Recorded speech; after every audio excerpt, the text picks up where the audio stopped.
Who want one last trip to the long trail? Nowadays, I don't play ranked at all. I'm only playing against my friends, as ranked is just I can play from time to time if they are not at home, they're not available. But it doesn't happen often because it's just boring. I've seen so many just cheaters, blatant cheaters who do not single-handedly care and give a single shit that they're cheating. They don't get banned. That I just can't be bothered. I'm pretty sure you have seen the trailer of season two. There are new moves added to every single character.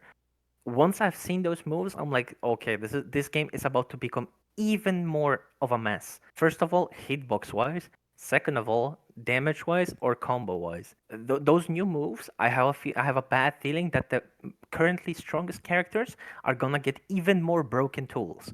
And that's something that none of us want, right? If anything, you should give the additional moves or bring back the other stuff from Tekken 7 into the weakest characters. And now, if you think about, let's say, Dragunov or Heihachi getting a new move when they are already that absurdly strong, this game is gonna be a mess. Imagine Jin having a tailspin right now. He's gonna literally 100 to 0. Heihachi's fucking guard break, Steve's guard break. These are one of the fastest shit I have ever seen. There's no way you're gonna react to that almost. Like it's very, very hard to react. You Yeah. have to be on some sort of, I don't know, you have to drink like 5 energy drinks and start a line if you want to react to that a lot of times. That shit is so fast. It's crazy. And the same for Jack. Many people downplay Jack, but that character, yeah, it's not that cool to play against a good Jack. Guard break into a heat smash that is guaranteed. Who came up with this idea? I hate that concept that, okay, we want to make the game beginner friendly, but from beginner friendly, it becomes, yeah, you're stupid, you're playing bad, let me reward you for that. You're playing good and you're playing a highly execute the character that requires execution. Now you're gonna do less damage and you're gonna be punished more. The fact that you can use a special style in a ranked is absurd. You should be able to do that on the player matches. You should be do that to be able to do that on the offline or story mode. Sure, I do not mind that. But ranked is supposed to be, where you're learning. How are you supposed to learn anything if you're just literally mashing three buttons? Seen also the comments on some videos in the past where people are like, now if you're a good player, you should be, Ragart is very easy to counter mechanic if you're a good player. Only bad players get hit by Rage Art. But then again, you see at the grand Yeah. top eight brackets, best players in the world getting hit with that constantly. There isn't a single character that specializes in anything, but because almost every single character has everything, and the only difference is, oh yeah, they're heat smash. Some of the heat smashes, like King's heat smash, bro, they haven't nerfed it since the beginning, and that heat smash, if it hits you, you're taking 80 damage or something. It's a ridiculous amount of damage, and if you block that, yeah, 50-50. Hello.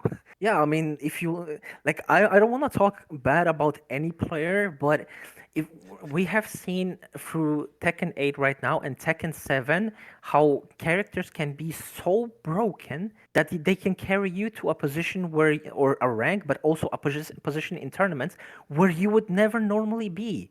Prime example was Super Akuma. That guy was a world champion. He was, in every tournament in a high positions.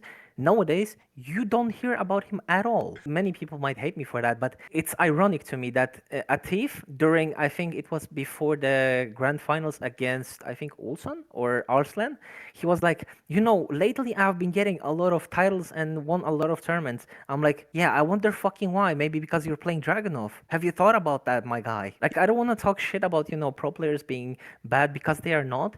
But here's the fact: some characters are so broken that if they are used by the pro player, these pro players who would normally, let's say, place in top 36, all of a sudden become top 2 or top 4 every single tournament. And it has nothing to do with the improvement because, let's be honest, it doesn't work like that. You don't go from, being a mid-tier tournament player into Arsenal Nash or Knee. It doesn't work like that overnight. There's a reason why many people, including me, or maybe not to that extent as other people that I have talked to, say that they could play Tekken 7 for literal hours, but when they play Tekken 8, after 1 hour or 2 hours, they feel drained. They feel like mentally drained. They feel like tired. And that's, first of all, Yeah, the forced casino, like gambling on every single character, but also the amount of stuff that happens in this game is just absurd. I think Eddie was a real waste of a DLC for a season one. They could have brought so much better, such a better character. They could have gone for Fakum Ram. They could have gone for Armor King. I think personally, Armor King is one of the three characters that I would love to have in Tekken 8, just not brain dead broken. I would love to have literal Tekken 7 Armor King in terms of level and his moves. He was really balanced. In my opinion, Armor King was one of the most balanced characters in the Tekken 7. It didn't have like insane damage. It didn't have some bullshit moves. In Tekken 7, I respected Heihachi. I liked the fact that Heihachi had a high execution, high reward. Right now, anybody can pull off a 100 damage combo on him. Heihachi, as well as Lydia, as well as two other characters, I think, get a fucking political storm for no reason at the wall. Like, why? Why do they have to have the political storm? It's Oh easy to yeah. pull off, and it deals shit ton of damage at the wall. Josie was fine, although I didn't like her personality. Oh my god, I'm so scared. And what the fuck are you doing here? Bruce, I never liked him because he had too much goddamn damage. I'm still traumatized after so many years on how much goddamn damage that guy does. The only characters I would personally not want to see at all is Lei because I'm tired of Stan's characters. I know people want Anna, but this is the same concept like with Lei in Tekken 7. Oh, we want Anna. And after what, a month, you will see maybe two people playing her. And Yeah. also, she was under the radar a lot in Tekken 7. I would not want to see Marduk unless Marduk is gonna be really weak for obvious reasons. That's true. I can agree on that. And I would not want to see another 2D character like Geese Howard or Akuma. But then you have Ryuji Goda as an example. He is cool as hell. He would fit into Tekken because he's cocky. He likes to fight. So I think he would be a cool addition to that. Obviously, we won't get any Virtua Fighter character in the Tekken. That's not gonna happen. And there you see also rank inflation. I mean, I don't mean to talk bad to you personally, but I remember that one specific time when you were like you were going through some characters and you were like, "Damn, you Lily players have really bad defense. You're mashing." And then I search you up and I see your goddamn 58 defense. I'm like, really? But so And then I look at my enemies and I see TGS, Tekken Gods, Tekken Kings, who have like 40, 50 defense. I'm like, there's no way this should be like that, right? I see a Xiaoyu Tekken King going 45 defense strong. the sad thing about Tekken 8 is that defense no longer matters. I don't know when it stopped mattering, but it doesn't matter. My punishment is not the best, but I still find a way to win. My throw breaking isn't the best, but I still find a way to win. And I think everyone's like that. I think most Tekken players don't know how to punish.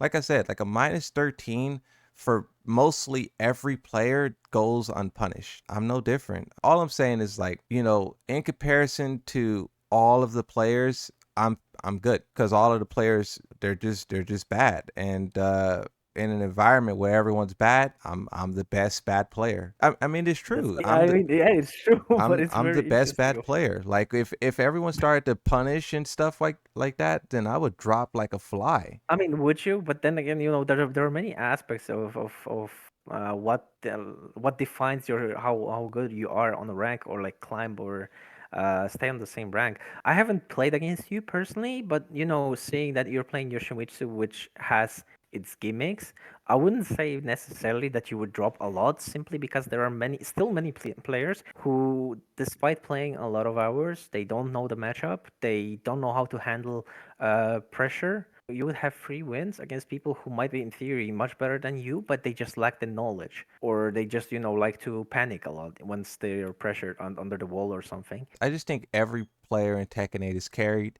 and there's Ouch. Tekken 8 carries everyone, and there's the people who will admit it, and there's the people who won't admit it.